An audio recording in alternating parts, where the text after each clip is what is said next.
Hi students, we're going to be working with exercise 3A. We're going to be correcting color using an image that was provided in the module. I want you to launch Photoshop and go ahead and open up the dolphins image that I provided for you.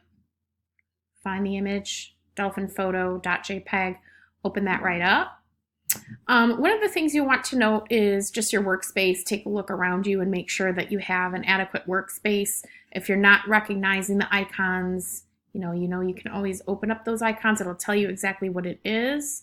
If there's too many icons, you can shrink them, or if there's too many panels, you can shrink them down to icons. I like to reset my essentials just in case. Reset Christy's workspace, I can do that, or I can go to essentials, and then I can always reset essentials if I want.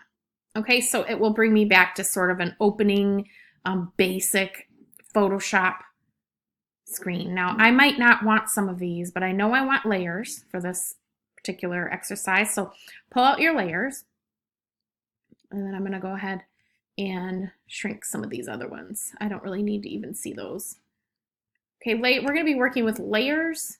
We're also going to be working with, if you go to window, we're also going to be working with adjustments. We can just go ahead and hover and group those two panels together.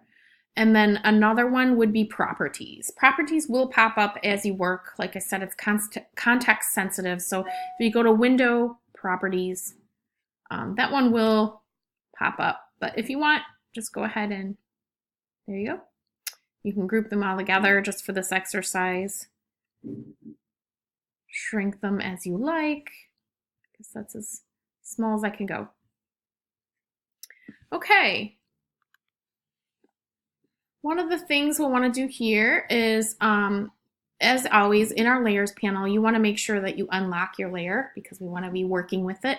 I do always like to make a copy, so Control J or Command J on the Mac for a copy, and then I hide. And in this particular situation, I kind of want to lock this layer, so because I don't want to mess with it, and I want to be able to access it if I mess up and destruct this layer too much up here. So I have this layer selected, and I'm going to go ahead and do like layer.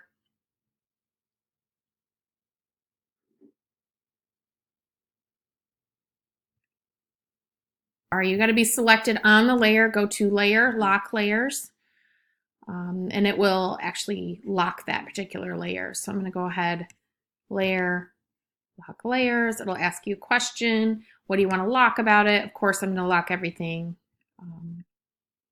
And then, you can just hit all. It'll select all of it for you. So you can tell that that's locked and it's not visible. You can unlock it later if you need to. Okay, the next thing you're going to do is make sure this layer is selected, and we're going to add some adjustments to it. With any photo retouching, adjustments are critical.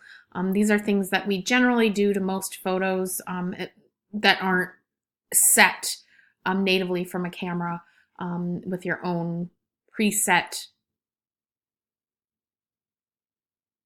I guess you could say, assets. So I've got adjustments here. This is brightness and contrast. I prefer to go to levels first. Some people do it the other way. And you can see in my layers panel, it's automatically giving me a layer mask, which is great.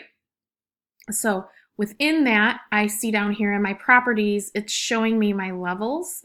What I want you guys to do is note that there is an auto level.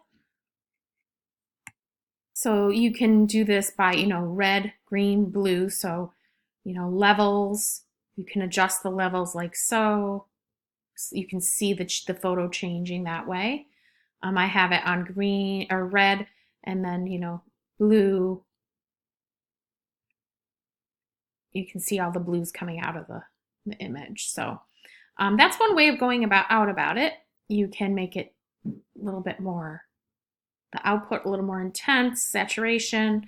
And then also, if you want to, you could just do auto levels and allow the Photoshop to decide what the best levels are for midtones, highlights, shadows, and what that range is, how that works.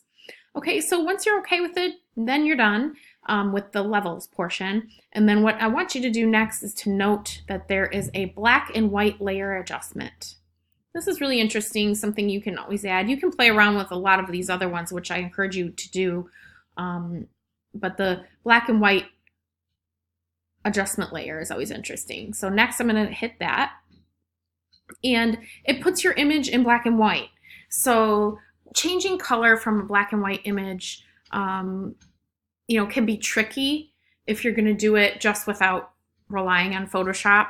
So this is one way to do it. If you want, you can always do a tint. You're in black and white down in the properties, and you want to hit tint, and you can change that tint to like a red. Say okay. And then the nice part about that is you can kind of adjust that red. You can, you know,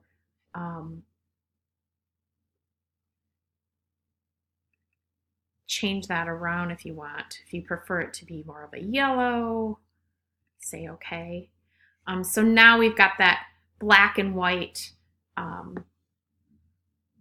adjustment mask, that layer mask, and you still have your photo that's original. I encourage you to play around with each one of these. They are all, color balance is always very interesting. You can take the shadows and adjust those. The CMYK, you don't want it to be so red if you prefer it to be more cyan.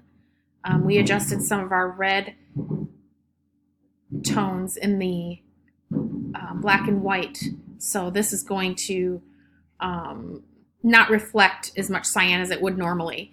But anyway, go ahead and play around with all of these, because these are valuable and these are accessed regularly. Hue and saturation, you can see sort of the way that works.